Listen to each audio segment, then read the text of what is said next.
Assalamu alaikum viewers and welcome back to my channel Study Law with Bushra.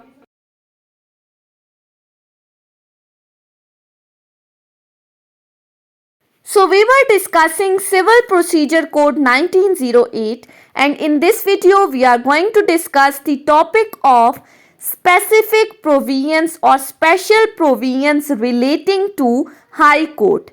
But before starting the discussion, I request you all to please subscribe to my channel and don't forget to press the bell icon for latest updates.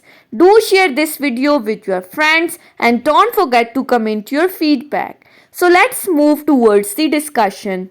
The relevant provisions of this topic is from section 116 till section 120 of CPC, जिसमें हमें बताया है कि कौन सी ऐसी special provisions हैं जो सिर्फ और सिर्फ हाई कोर्ट के ऊपर एप्लीकेबल हैं। सो स्टार्ट करते हैं सेक्शन 116 से। सेक्शन 116 बताता है part to apply only to the high courts. अब ये बहुत ही सिंपल से सेक्शंस हैं। इस सेक्शन में बेसिकली क्या बताया है, this part applies only to the high court, यानी कि सेक्शन 116 से 120 जो पार्ट 9 ऑफ दी सीपीसी है, इसमें मौजूद तमाम प्रोविजन सिर्फ और सिर्फ हाई कोर्ट पर एप्लीकेबल होंगी, बाकी किसी कोर्ट के लिए नहीं है। Next is section 117। सेक्शन 117 बात करता है application of code to the high court. अब इस सेक्शन में क्या बताया है, save as provided in this part और इन पार्ट 10 और in rules the provisions of this code shall apply to the high court. Section 117 में भी सिंपल बात कर दी गई है कि पार्ट 9 में यानी कि सेक्शन 116 से 120 की प्रोविजंस, इससे आगे जो पार्ट 10 है जिसमें हम रूल्स को डिस्कस करेंगे, ये इनमें मौजूद जितनी भी प्रोविजंस हैं वो तमाम की तमाम एप्लीकेबल होंगी सिर्फ और सिर्फ हाई कोर्ट के ऊपर। सो इन दो सेक्शंस में जनरल बातें कर दी कि जितनी भी प्रोविजंस अब हम डिस्कस कर रहे हैं या आगे डिस्कस करेंगे वो सिर्फ और सिर्फ हाई कोर्ट की हद तक है। उसके बाद आ जाते हैं सेक्शन 118 के ऊपर। ये थोड़ा सा इंपॉर्टेंट सेक्शन है।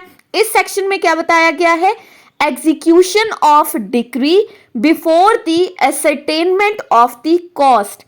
अब सेक्शन का टाइटल देख लें, क्या बताया गया है कि डिक्री की एग्जीक्यूशन कराई जा सकती है इससे पहले कि उस सूट की कॉस्ट डिटरमिन हो। अब कैसे डिक्री की एग्जीक्यूशन होगी, section states that where any high court considers it necessary that the decree passed in the exercise of its original civil jurisdiction should be executed before the amount of the cost incurred in the suit can be ascertained by taxation, the court may order that the decree shall be executed forthwith except as too much thereof relates to the cost। Section 118 कहता है कि जहां पर high court के अंदर एक suit file किया गया और हाई कोर्ट अपनी ओरिजिनल सिविल जुरिस्डिक्शन को एक्सरसाइज करते हुए उस सूट को एंटरटेन कर रही है, उस सूट को वो सुनती है, उससे रिलेटेड कोई डिक्री पास करती है, तो अब जब इस डिक्री की एग्जीक्यूशन का टाइम आया है, अगर तो हाई कोर्ट इस चीज़ को ज़रूरी समझती है कि इस डिक्री की एग्जीक्यूशन कराई जाए इससे पहले कि उस डिक्री जो पास हुई है जिस सूट से रिलेटेड उसकी कॉस्ट अभी डिटरमिन नहीं हुई, लेकिन हाई कोर्ट को लगता है कि डिक्री की एग्जीक्यूशन करानी जरूरी है कॉस्ट डिटरमिन होने से पहले, तो हाई कोर्ट ये ऑर्डर पास कर सकती है कि डिक्री को फौरी तौर पर एग्जीक्यूट कराया जाए। अब ये जो कॉस्ट अभी तक डिटरमिन नहीं हुई, ये किस प्रोसेस के थ्रू होनी है, थ्रू टैक्सेशन। तो जब तक कॉस्ट डिटरमिन नहीं हुई उससे पहले डिक्री की एग्जीक्यूशन को ऑर्डर पास कर सकती है कोर्ट। फिर फर्दर आगे बताया है कि जैसे ही फिर इस सूट की कॉस्ट डिटरमिन कर दी जाएगी by the process of the taxation, तो फिर डिक्री की एग्जीक्यूशन के साथ साथ इस कॉस्ट को भी एग्जीक्यूट कर दिया जाएगा। सिंपली सेक्शन 18 में क्या कहा, हाई कोर्ट के अंदर कोई सूट फाइल हुआ, अपनी ओरिजिनल सिविल जुरिस्डिक्शन को एक्सरसाइज करते हुए उससे रिलेटेड डिक्री पास हुई, लेकिन अभी तक सूट की कॉस्ट डिटरमिन नहीं हुई, तो सूट की कॉस्ट डिटरमिन होने से पहले भी कोर्ट डिक्री की एग्जीक्यूशन का ऑर्डर पास कर सकती है। बाद में जब कॉस्ट डिटरमिन हो जाएगी by the process of the taxation, तो फिर उसकी भी एग्जीक्यूशन करा दी जाएगी। सिंपल सा था। उसके बाद आ जाते हैं सेक्शन 119 के ऊपर। सेक्शन 119 बात करता है unauthorised persons not to address the courts. अब इस सेक्शन का टाइटल भी क्या कह रहा है? अनऑथराइज्ड पर्सन, ऐसे पर्सन जिनको ऑथराइज नहीं किया गया, जिनको अलाउ नहीं कर रही कोर्ट, वो कोर्ट के अंदर आके कोर्ट को एड्रेस नहीं कर सकते।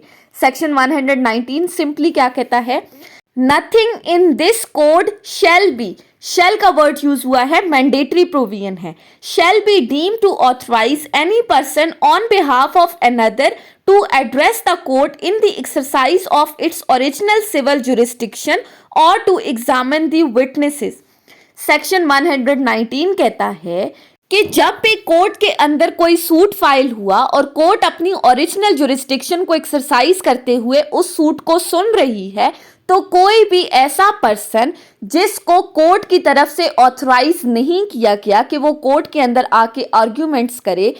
अब वो अनऑथराइज पर्सन कौन हो सकता है? थर्ड पर्सन, जिसका सूट के साथ कोई कंसर्न नहीं है, who is not a party to the suit. तो ऐसा थर्ड पर्सन कोर्ट के अंदर आके कोर्ट के मामलात में इंटरफेरेंस नहीं कर सकता। जब वो ऑथराइज नहीं है तो ना तो वो कोर्ट के अंदर आके कोर्ट को एड्रेस कर सकता है किसी भी केस से रिलेटेड, ना ही वो विटनेसेस को एग्जामिन कर सकता है, एक्सेप्ट, अब एक्सेप्शन क्या बताती है?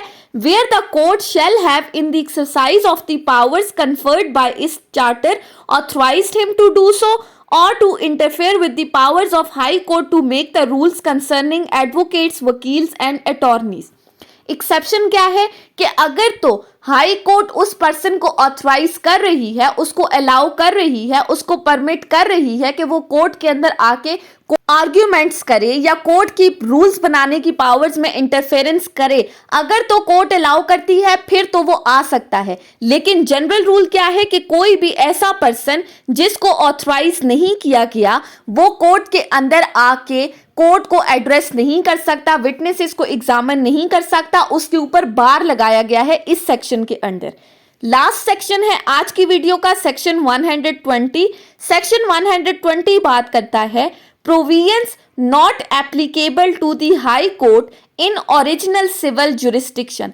अब इस पार्ट के अंदर, इस वीडियो के अंदर जब हम कोर्ट की बात कर रहे हैं, दैट मीन्स हाई कोर्ट, ये आपने याद रखना है। सेक्शन 120 क्या कहता है? The following provisions shall not apply to the high court in exercise of its original civil jurisdiction, namely section 16, 17 and 20। अब सेक्शन 16, 17 एंड 20 सीपीसी हम ऑलरेडी डिस्कस कर चुके हैं लॉ गेट के सिलेबस के टाइम। वो किसके साथ डील कर रहा है? Territorial jurisdiction of the courts के साथ। सो सेक्शन 120 क्या कहता है कि जब हाई कोर्ट अपनी ओरिजिनल सिविल जुरिस्डिक्शन को एक्सरसाइज करते हुए किसी सूट को सुनती है, तो सेक्शन 16, 17 और 20 में जो भी बातें डिस्कस हुई हैं वो तमाम प्रोविजंस हाई कोर्ट के ऊपर एप्लीकेबल नहीं होंगी। जो टेरिटोरियल जुरिस्डिक्शन की बात की है वो हाई कोर्ट के ऊपर अप्लाई नहीं होंगी। सो सिंपली आज के इस वीडियो में हमने क्या चीज डिस्कस की है? Special provisions relating to high court, section 116 से सेक्शन 120 तक। 116 और 117 ने क्लियरली बता दिया कि ये पार्ट और इससे आगे आने वाला जो भी पार्ट है वो तमाम प्रोविजंस अप्लाई होंगी हाई कोर्ट के ऊपर। सेक्शन 118 ने बात की डिक्री की execution before the ascertainment of the cost. Section 119 ने कहा अनऑथराइज पर्सन हाई कोर्ट के अंदर आके कोर्ट को एड्रेस नहीं कर सकते। 120 ने क्या कहा कि सेक्शन 16, 17 और 20 की प्रोविजंस हाई कोर्ट के ऊपर अप्लाई नहीं होंगी। So that was all about today's discussion. I hope कि आपको ये लेक्चर समझ में आया होगा अगर आपने इस वीडियो को अटेंटिवली सुना है तो। अगर आपको ये वीडियो अच्छी लगी है तो इस वीडियो को लाइक करें, कमेंट करें और चैनल को जरूर सब्सक्राइब करें। Thank you so much for watching this video. Till then, अल्लाह हाफिज।